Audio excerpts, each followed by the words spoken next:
you build an understanding of how you work as a human animal. And as I say in the book 10 times, boredom is a lie. Your central nervous system, your body is sending a signal to the neocortex that is not accurate based upon reality. And so if you're believing your emotion, feelings are not facts. And so that ability to actually step out of your emotion and then reality check is what meditation actually is. Do you have something that only 1 in 10 people have? It's a genetic gift that has been given to just about 10% of the world's population. It's a powerful, unstoppable drive. Star athletes, inventors, Navy SEALs, adventurers, and entrepreneurs all have it in their DNA. Research has shown that certain genes are found in resilient and highly focused people who can be impulsive and easily distracted. While these traits enabled our ancient ancestors to survive, if you have these traits today, it can create havoc in your life, especially if you have ADHD or OCD. Uninformed people think those things are a disorder, yet they're actually your gift. That's what Dr. Doug Brackmann has spent his entire career working on. His clients are top performers, and he helps them overcome their limiting beliefs, stop the cycle of shame, and achieve the ultimate personal and professional success that awaits them. Doug has put his 25 years of research and experience into a book that is just amazing. Its title is simply one word, Driven, and it will help you harness your genetic gifts and achieve your full potential. So I want to welcome my friend, Dr. Doug Brackmann, who is the author of this amazing book, and I'm really looking forward to this conversation. So welcome to Genius Network, Doug. Thank you. Thank you, Joe. There you go. Let me start, Doug, with, is there anything I didn't say about you that everyone should know before I just get into asking you a couple questions? I'll say a couple things. My doctoral dissertation was about self-sabotage. And that is something driven people are exquisite at. We can build things up and blow them up. The other thing is they used to call these the addictive genes or the addictive personality genes, and they've kind of moved away from that because of how broad they really do apply to everybody. So I myself am a recovering addict. I'm a high school dropout, lived in a car, so I've lived it all firsthand. And if anyone tells you that they got into psychology to not figure their own shit out, they're lying. Yes. No, you're absolutely right. And I mean, you certainly have been through the whole process of figuring out a lot of stuff. And you have some of the most unique ways of looking at what a lot of people refer to as a disorder and stuff as gifts, which is really the first question I have. So let me just say it this way. Whether it's ADD, ADHD, OCD, why do you believe these things may be gifts for people who experience them? We are not wired for this world. We are literally, and I've backed off the 10%, it's actually about 3 to 5%. It's really what I'm finding. Heyman's done, Daniel Amen at Irvine did most of the research on that. And really, we are about 2% of the population, but we don't fit into the world. So the people that are looking at us from their lens make us look crazy. And according to them, we are crazy, but my next book that I'm 80% through is really how important we are to the society. If we didn't have entrepreneurs or, we are the ones who are carrying most of the, I say it affectionately, sheep. So that's the title of my next book is Sheep, Wolves, and Shepherds. And we are the shepherds, hopefully. Wow. Okay. So from your book, there's a lot of driven people that are some of the most world advancing humanitarians on the planet. And when they go bad, when they go dark, they are destructive as hell. And so like even in my buddy Ned Hollowell, who was here at the last Genius Network meeting, one of his books, I think it's either Answers to Distraction or Driven to Distraction, where he talks about like a lot of ADD, ADHD people early on are criminals. They're drug dealers. They're stealing stuff in high school. They're troublemakers. And part of it is, I work, as you know, with a lot of people that struggle with addiction. And when someone is in an active addictive state, they lie, they cheat, they steal. They're a problem. They cause a lot of hurt for themselves, and in worst cases, they cause a lot of hurt for people around them. So, explain the gene, the D2, the D4. Let's do that. Yeah, let me go big picture, and then I'll zoom in. And I'll get back. It truly is a gift. And that is the point of my, we're a gift both to yourself and to society. And so it's important, and I'll come back to that question and answer it more fully, but it appears what has happened. So the world went through massive changes in as far as the agricultural revolution about 5,000, 6,000 years ago. And it appears that most people have adapted to that world, which is a very predictable, slow, boring world. And that a prediction, the ability to, what we did last year is going to work to keep us alive and keep us surviving for next year, highlights really, if you put us in functional MRIs, what the difference is between our brains and the normal brain is what activates. So if you look at most people in a functional MRI, they have a nice ball of energy on their left prefrontal, the executive function of the brain. And so they see the world as a series of sequential steps. And, you think about a farmer, they put your finger in the ground, you put corn in it, you pat it down, you water it, you wait, you patience, and all of these, farming qualities that are, inherent in most people on this planet. And that's my joke. I am basically an unemployable, and probably most people in this network are also unemployable. We really cannot be told by someone else what to do and how to do it and stay on task, because we have a different brain structure. So you put us in a functional MRI, the back of our heads light up. We use our eyeballs, occipital lobe, to go through the world. And so we're highly visually acute. Byproduct of that is we have a hypofrontal lobe, meaning underactive. And so rather than seeing the world as a series of sequential steps, we see the world as one big blob, as one big thing, big picture thinkers. And so we're not looking at things as just one simple A to B to C. We see the whole alphabet, and we can see and draw lines between, why are you going A, B, C, D, E, F, G? Why not just jump B, C, and D and go straight to the, it's so much easier. We're incredible problem solvers. And so we really do have a different brain. And after writing Driven, and, it's been the Indian for 5 years, I doubled down just because of the imposter syndrome. I want to make sure I'm not talking out of my ass. And it is real. We really are different. Second biggest thing is our reward system. And so in 1991, when I was just entering grad school, the Time magazine article came out that, oh my God, we found the alcoholism gene. And that's dopamine receptor DRD2-A1 allele gene was the first kind of snippet, and, linked to alcoholism. Within 3 to 5 years, it really clearly was gambling, was entrepreneurship, was pro athletes, was all over the map. And so what dopamine does, it's the reward chemical. So a guy named Kenneth Blum out of Texas called us reward deficient. We have a reward deficiency syndrome, according to all the farmers or the sheep. And so no matter what we do, it never quite feels like it was good enough, or it could always be better. And so it creates this loop of OCD, of perfectionism, of all of these pathologies, according to them. And it is this internal feeling of almost impending doom, like there's really something missing or wrong, and it's boredom. And think about farmers, if they felt boredom, they would wander away from the crops.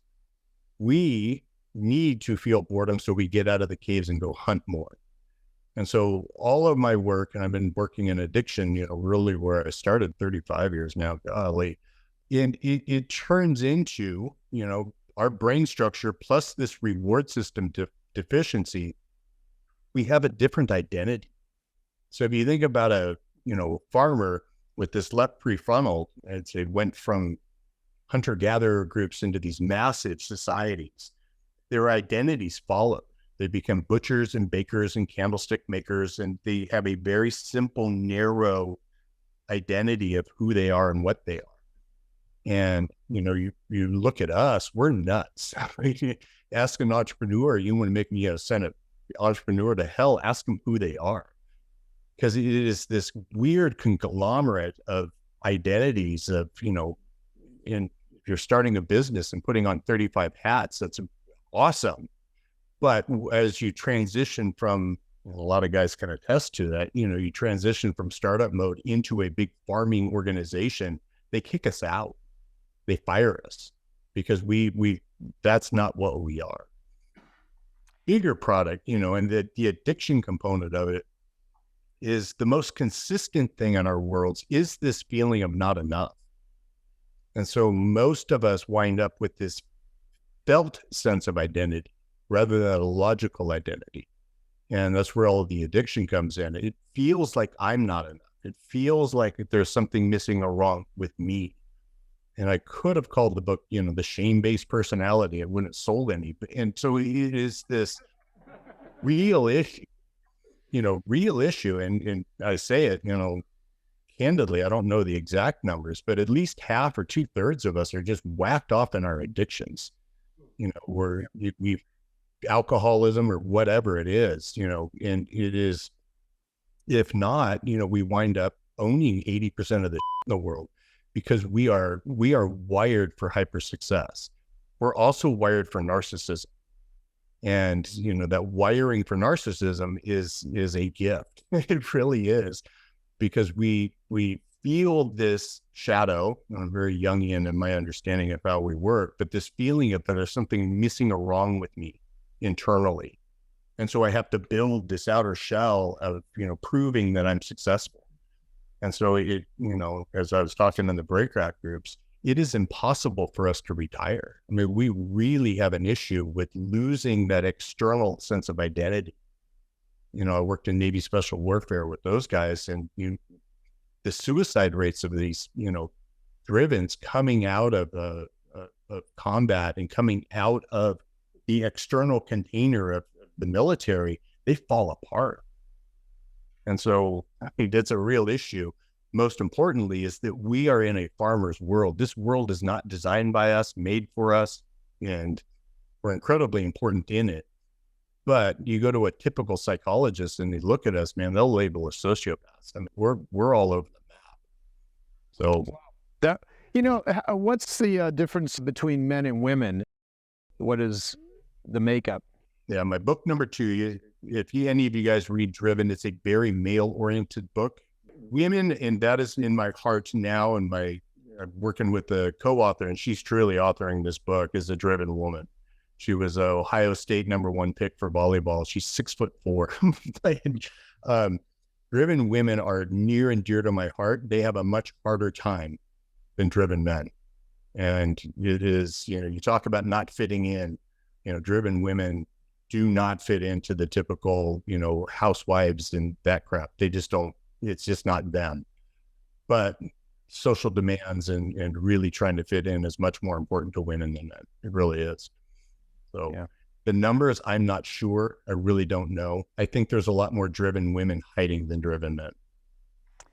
Yeah, let me read this. I got it from, Crazy Barry Belcher, who I introduced you to, and he had gone through your book, and this is what first turned him on to this whole concept. So he has the hunter's brain and the farmer's brain. I want to see if this is accurate. And then, so let me first read the farmer's brain.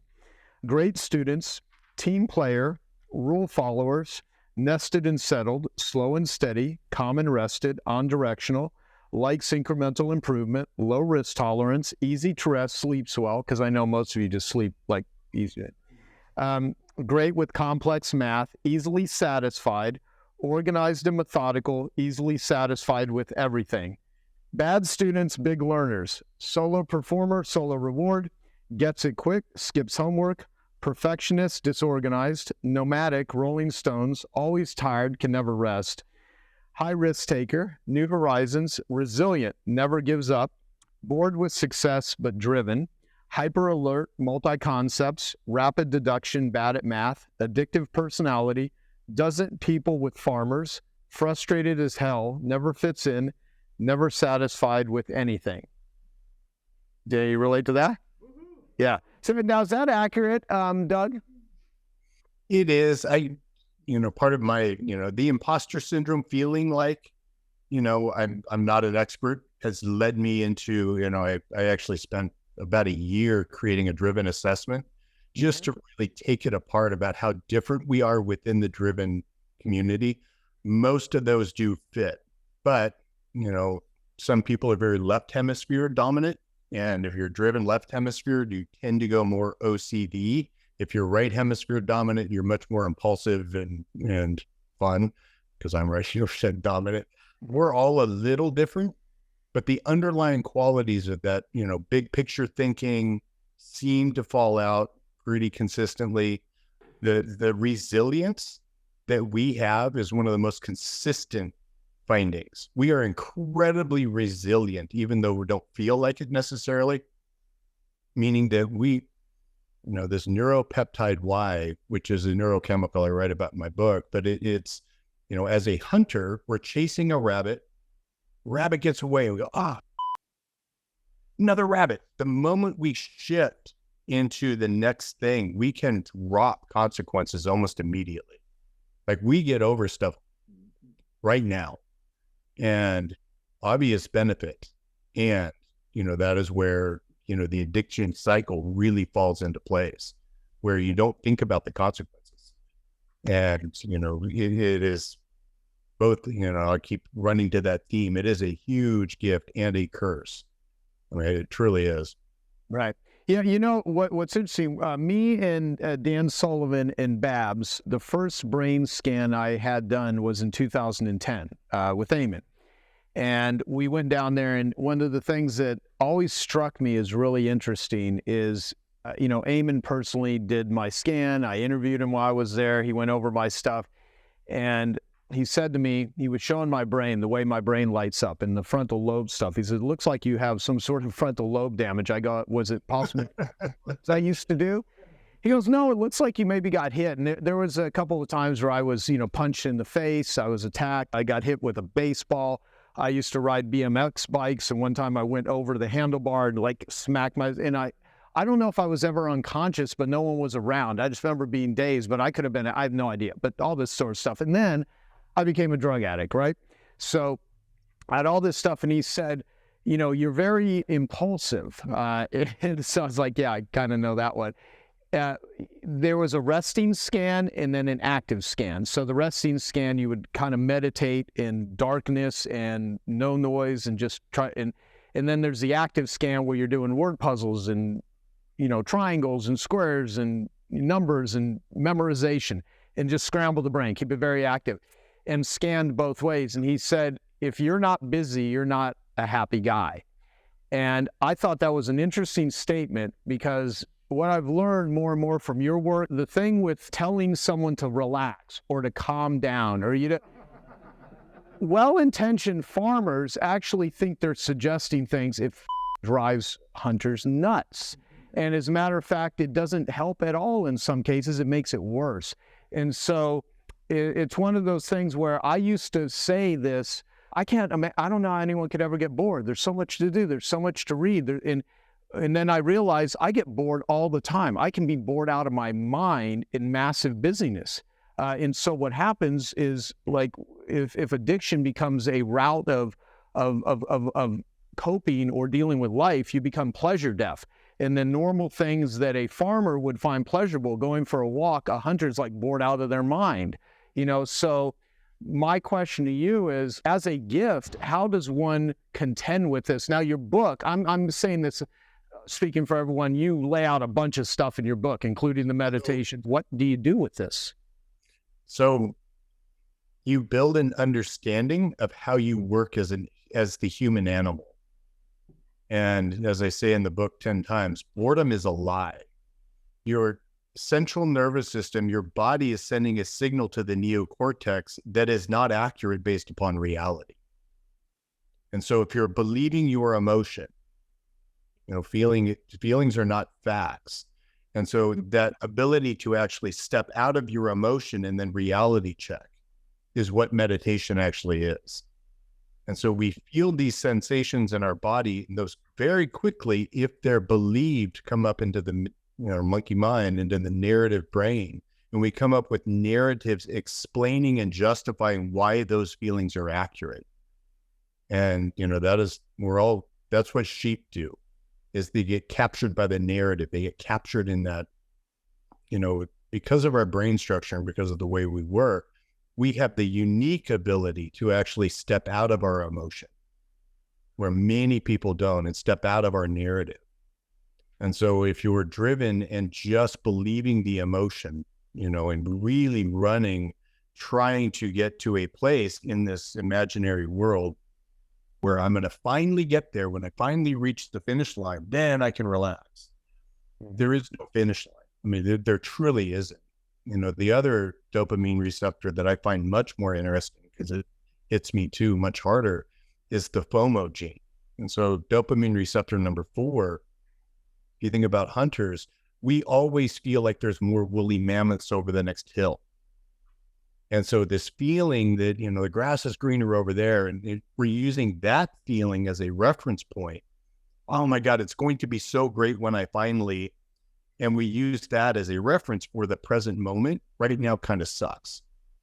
Mm-hmm. If we get stuck in those loops, then you're really never satisfied. So on top of boredom, feeling like there's something missing or wrong, it's always going to be this way.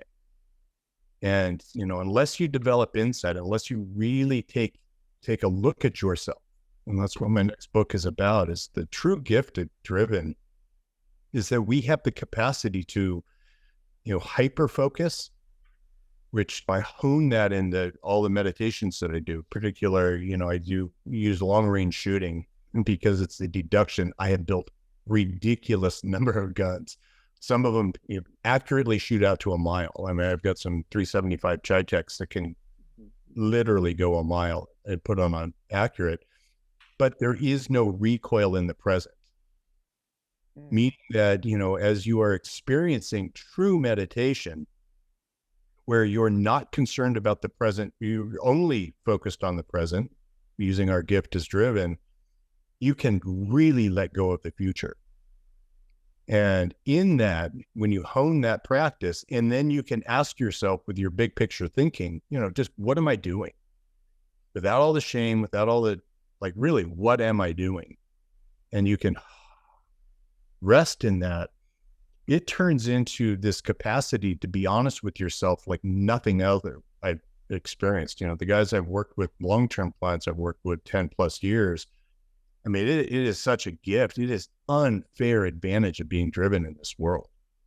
But we've got to work through that shame. We got to work through the identity. You got to do the work. If you do the work, it is a huge gift. If you don't, it's just a matter of time before you show your life. Yeah, I think I talk more openly about it than most people I know from the addictive standpoint. I was a millionaire before the age of 30. I was actively, mired in workaholism, sex addiction. I did an interview with Pat Carnes, who's a top sex addiction doctor in the world, probably 12 years ago, and he talked about an arousal template, and that CEOs at the time, drug of choice was paying for sex. His estimate were 60% of CEOs pay for sex. And I don't know if that's accurate or not. And certainly with the internet and porn and everything, we're talking about highly charged, sexualized individuals. And your arousal template in the field of sexuality is what you're aroused to sexually. But in terms of, everyone here is aroused by certain things. It could be activities, it could be business deals, it could be music, it could be sports, it could be a bunch of stuff.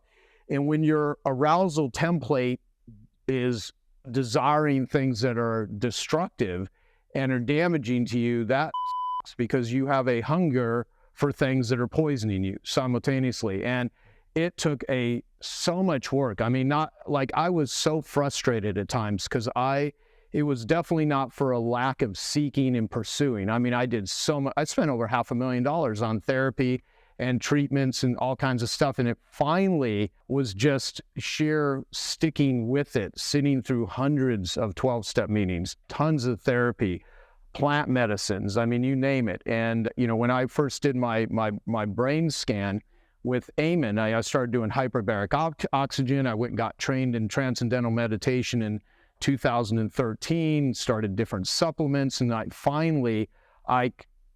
now it's, I'm going on close to 7 years, this year will be 7 years of not having any bottom line sexual acting out behaviors. For anyone that's interested, what that means is paying for sex. I used to pay for sex.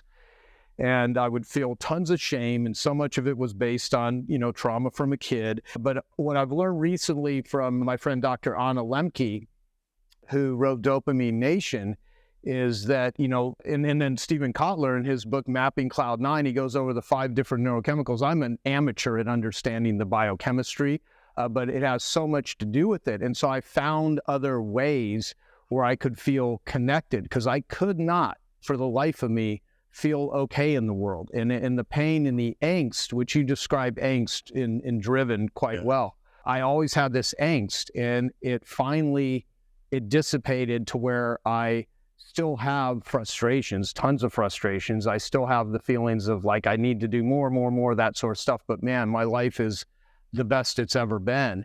And if I would have somehow figured that out 10 years ago, 20 years ago, I suffered a lot. And I know a lot of people in this room really suffer. And one thing that I say behind the scenes a lot to my team is that what I want Genius Network to do is reduce suffering for high-achieving entrepreneurs, but it's really hard. That's not a good marketing pitch. Why should you do so? We're not going to reduce some suffering for you over here. But it's woven into almost everything that I do. So my question to you about sabotage: how and why and where do people sabotage themselves? And how can we stop doing that? Out of all of the stuff, knowing what you know now, where do we start? Where do we point to? I would obviously say to everyone here or anyone that's watching this online, read Doug's book. But if you could, looking back, what do we do? It has been my entire life, because it is the reason I'm a psychologist. I walked into a psychologist's office when I was 21. Didn't have a clue. In fact, I've got his card right here. A guy named Neil Clark Warren, just by chance, walked into his office. He was not the Neil Clark Warren. 30 years later, 20 years later, I'm watching TV and it's like, holy shit, that guy, what was his thing? eHarmony. Yeah, that's the guy. Yeah. But he very quickly showed me got me to have insight into actually who is really controlling me. And so, January, that led in my doctoral dissertation and everything else. Why does January at the gym? And it's because everybody's monkey mind is temporarily in control of their body. And so, as long as you are driven, we have an opportunity to really change this system. But it's insight that I'm really not in control of my life, as long as I'm allowing these sensations in your body to make decisions for you. And so it is a process of actually gaining awareness of your own behaviors, and really discernment between thinking and feeling, which is in your head, and really impulsivity. Mm-hmm. And being able to catch the impulses below the nose and meet them with curiosity, rather than actually meeting them with any kind of judgment. And that rolls right off the tongue. And as you experience it, 10 years worth of work, and it is a process of actually developing something called interoception. So we have perception on the outside, and then we have interoception, meaning that I can catch these sensations in my body before they turn into a narrative. Mm-hmm. And it's the core of emotional intelligence. It's the core of really high functioning people, that if you can catch your sabotage before you sabotage, before these impulses, as I always joke, and emotion has never gotten me in trouble, ever.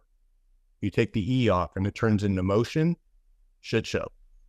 Yeah. And so it's in that gap, power in the pause and all of the classic mindfulness teachings. And for driven people, we can become very good at this very quickly. And, we are by nature sensation seekers. We love positive sensations in our body, because usually it's boredom and mm-hmm. And so that capacity to catch those sensations in your body before they turn in behavior, and smile at them rather than actually believe them. And that's, when you're wired to feel this chronic discontent, spirituality of gratitude, of actually really practicing grace. Grace is a feeling that it's undeserved peace, undeserved reward. And, my favorite name for God is presence, capital P. And so as you develop this presence, and as driven people, we can really develop it quickly because of our gifts. But then it's practice, practice, practice, practice, practice. And if you've ever tried meditation, speaking to this group, most meditations are created by farmers, sold by farmers, and taught by farmers. We hate their styles of meditation. They do not work for us. They make it worse. They make your multi-thinking brain go crazy. Close your eyes and picture a field, and then all of a sudden I got naked chicks running all over the field. And so it just doesn't work. And so eye-open meditation is what I teach everybody. Everybody who's got a driven brain, you really have to open your eyes when you meditate. And, reality, and is the sensations in my body actually matching what I'm seeing right now? That's meditation. Yeah. And that when you start to look around, no cave bears, no scary things in my world, a byproduct of that is slowing down slightly. Feels good, and I call that grace. And so I teach a very practical, real spirituality that is a physical sensation-based reality or meditation. So in Mapping Cloud 9, Stephen talks about all of the things that he did, and he never really felt sky dad, as you would refer to God. And I was raised Catholic. I did so many different things trying to tap into it. My favorite line from Bill W., the founder of AA, everyone that's heard me riff about this has heard me say it. He said, as alcoholics, we're trying to drink God out of a bottle. And even if someone's an atheist, trying to get to that point. And I used to walk around my world having some financial success, but I always was in a hurry to be somewhere. And as soon as I got there, I was in a hurry to be somewhere else. And it was almost like this dark cloud was constantly following me, and I was trying to run my way out of it because I frankly just didn't feel safe anywhere. And I would go and talk to I'm going to jump. Let me interrupt. Safety is not a feeling. Okay. Yeah. So safety is a state of being. And right now, and where is safety? It's only one place. In the present. In the present. And so safety is here and now. And it's not a feeling. And so you are safe. 30 seconds from now, we're all dead from a meteorite. But so is love a feeling? Love is a state of being that contains a lot of different feelings. And so I'm sorry you can't have a popsicle an hour before dinner, said to my daughter. That does not feel good, but that's love. And so it's an intention. It's bigger than that. God is love. God is good. God is all of these things. But goodness is not God. Love is not God. It's deep quick. Yeah, thank you, Stephen. Just for no other reason that I've immersed myself in all of your stuff in the last month, there's so much similarities in terms of your activities and flow. How does flow and driven and all this tie in together? Because both of you talk about it in different ways. All right, so only a couple of questions. On the imposter side, I'm going to ask the geeky neuro questions. So every neuroscientist in the world knows that you can't trust single brain images, and they don't like Daniel Amen's work at all and think it's nonsense, which I tend to agree with. So my question is, how do you take a picture of somebody's brain and figure out hemispheric balance at all? You said you're more right brain than left brain. That changes over time. As you know, we become more left brain as we age. So what does that mean? Also, I get very, very nervous in my own work, other people's work, pointing at neurochemicals and saying they do this. For example, we know dopamine isn't a reward chemical. I know you're doing it as a shorthand, but it's a seeking chemical that shows up when we do the thing to get the reward, not when we get the reward. It's anticipation, yeah. And so we can go neuro geek. There are up to 143 different neurochemical patterns associated with driven now. And I'm diving deep on C. Yeah, I can go deep. I can ask my other questions. Or here's the comment I heard, and it's a Ned Hallowell thing, because Ned was the first person who said it to me, and I think he's right, and I think you're backing it up, which is ADHD, OCD. Ned's argument was always, these are evolutionary advantages because they help you get into flow, right? Hypofrontality is a flow trait, and if you've got a little bit of it, it can help, et cetera, et cetera. What I haven't heard, and this is my question, is I agree with Ned. I think you do too. How do you train up that ADHD brain for flow? You want to talk about golfers that practice flow. And what flow in my terms is where the split between the neocortex, the body, basically the reptilian brain, and this weird thing called consciousness, where 3 fall into 1. And when 3 go to 1, and obviously spiritual implications of that is low. Csikszentmihalyi and that a capacity for drivens, because of the neuropeptide Y, we have this ability to hyper focus on the present moment.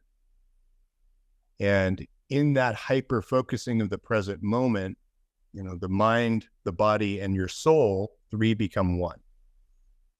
And in that 3 become 1 moment, it is ultimate behavior. And I know your work, and it's very short-term limited, because neuropeptide Y is short-term limited. And I was working with the golfers, we would bank up the neuropeptide Y, and it was a very limiting. You would see guys that have the capacity to actually, really only apply it when they're putting. Those guys could really master it, where you wouldn't have to hack it at the driving, and the short game was moderate, but then the putting was pure flow state. And so, it's all about insight though. And really that, I'm in my consciousness, observing the big picture, watching my thoughts, feeling my body, dropping more into my body, and then all of a sudden you hit that flow state where, you're riding the crest of wave of awareness is what I used to call it.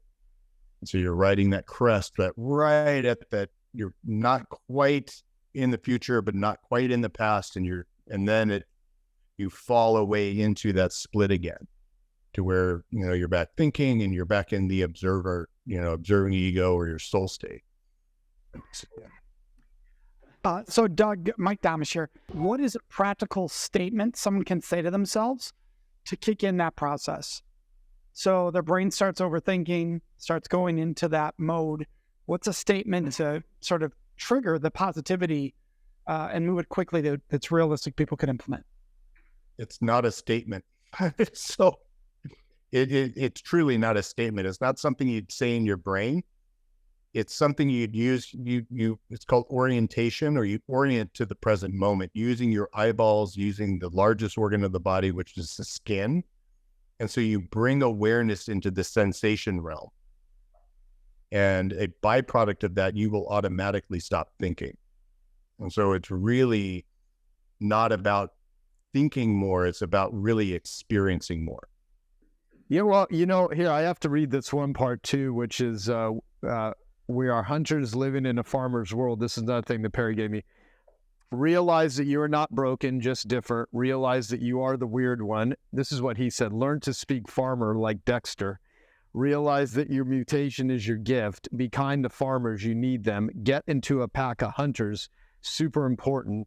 And box breathing and open-eyed meditation helps. The whole thing about getting into a pack of hunters, you say that at the end of your book, is you got to find it out. I'll tell you. It is, and I'm expanding on that greatly. Most people are herding animals, meaning that, they run in very large groups, big herds of people. And when a cheetah runs into a herd of gazelles, what happens? They scatter when you're on your own. I mean, that is typically what happens with most herds of people. We're hunters. We are wired as wolf packs. We are wired as a pack animal. And what happens when a bear attacks one of the wolves in the pack? All of the other wolves come running and I got your back. And most of the work with, the entrepreneurs that I do, we have been burned by farmers so many times we lost faith in people. No one's got my back. And why? Because I'll give you, high school, junior high, whatever. We've had enough experience with farmers where we assumed they really had our back, but they don't. When it got hard, they bailed. And so these masterminds like you guys, this is so critical to driven people to find masterminds, to find community, particularly driven women. I cannot tell you how unbelievably valuable it is for driven women to find each other and work with each other and understand what it means to have each other's back. Because we will go to the nth degree for other people.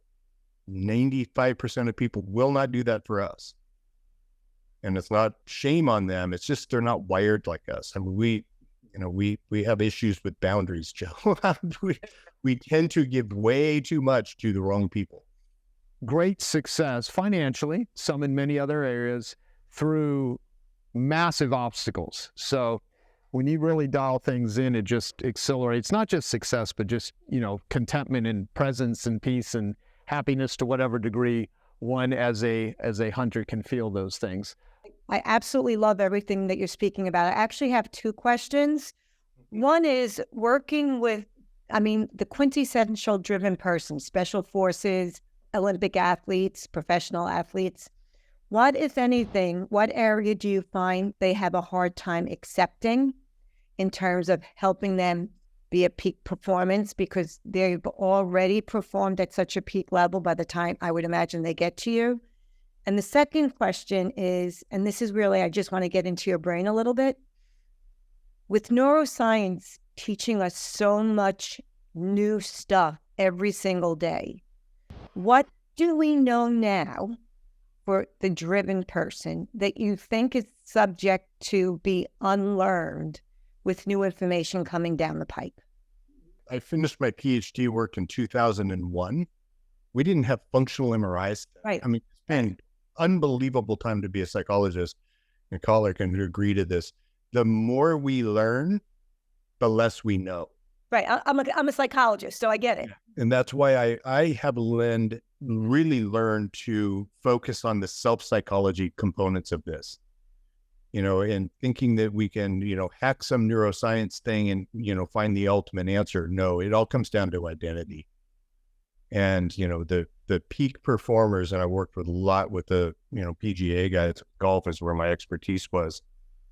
It is all about presence for them and mastery. And mastery is, George Leonard is kind of where I lean people to rather than Green, but in the sense that it is the minutia of improvement that needs to fire them up rather than the big win. And so you get them really focused into these little micro improvements and feeling those micro improvements every single moment. Same thing for entrepreneurship, because we're not working towards the big exit.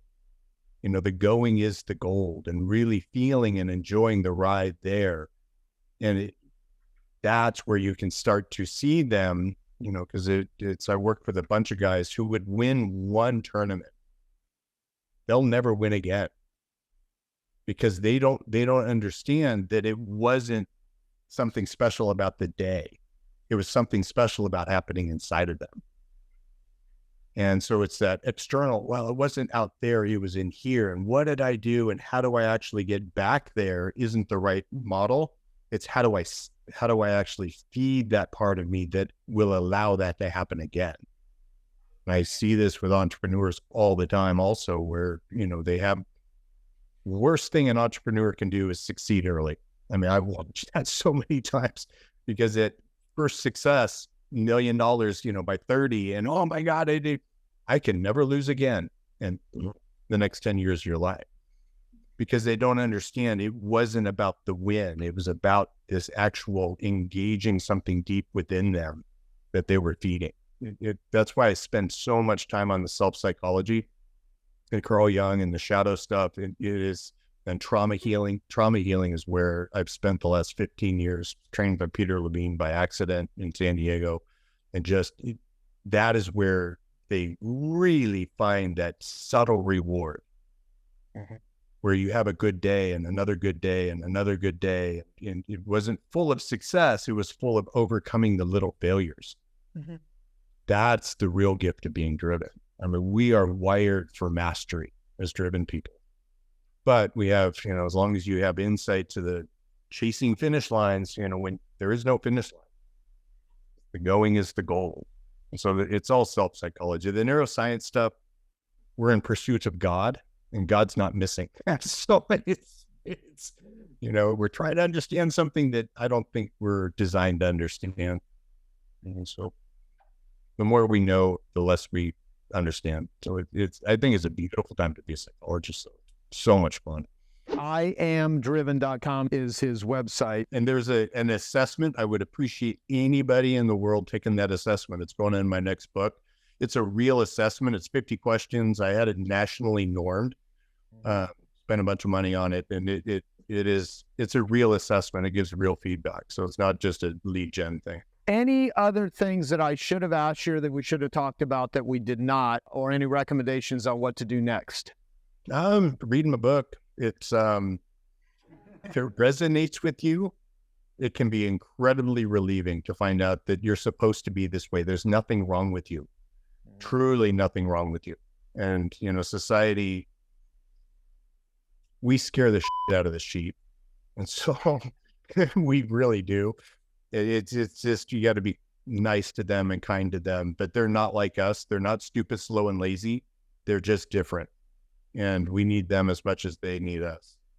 Yeah, I want to have a follow-up conversation about just how do we interact with non-driven people in relationships, because how many of you believe your team is predominantly farmers? I know a lot of driven people who are married or in relationships with farmers, and there's a whole level of understanding and acceptance that is needed in order to not have a lot of conflict. Yeah, driven couples versus one or the other, and that is a very common theme in my world. I see a lot of that. Driven couples are phenomenal, but they can Thelma and Louise their lives. They can drive off the cliff together. So it's How can we help you? Fill out that assessment for real. I've got 4,000 or 5,000 already done, but I'm really looking for driven people to fill it out because I'm building it. It's going into my next book, of really taking this apart and trying to find some real differences between us and within the group. So that would be very helpful.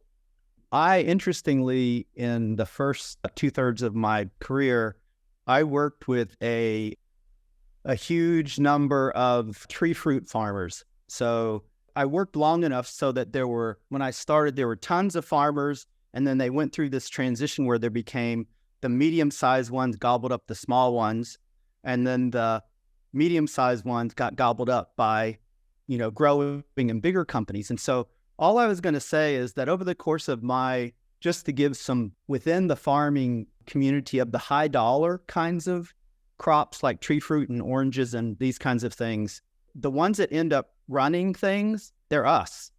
Yeah. We wind up running everything.